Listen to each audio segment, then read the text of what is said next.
بسم اللہ الرحمن الرحیم۔ صفہ کے صحابہ۔ مسجد نبوی کے قریب ایک چبوترا تیار کیا گیا تھا جسے صفہ کہتے ہیں۔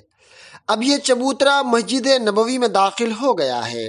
اکثر صحابہ اکرام رضی اللہ تعالی علیہم اجمعین اپنے دینی کاموں کے ساتھ کاروبار بھی کیا کرتے تھے، لیکن ان میں ایک جماعت ایسی بھی تھی جنہوں نے اپنی زندگی اللہ کی عبادت اور رسول اللہ صلی اللہ علیہ وسلم کی خدمت کے لیے وقف کر دی تھی۔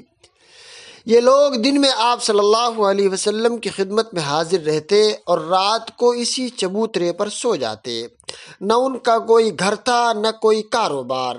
ان میں سے کچھ لوگ دن میں جنگل سے لکڑیاں چن کر لاتے اور اسے بیچ کر اپنے بھائیوں کے لیے کھانا تیار کرتے۔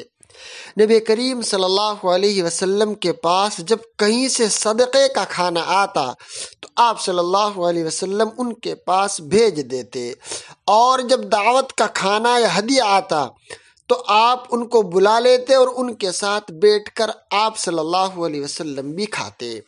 یہ لوگ راتوں کو اکثر عبادت کرتے اور قرآن پڑھا کرتے تھے۔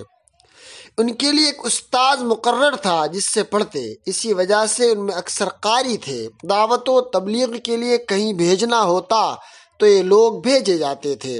حضرت ابو ہریرہ رضی اللہ تعالی عنہ بھی انہی صفہ والوں میں شامل تھے۔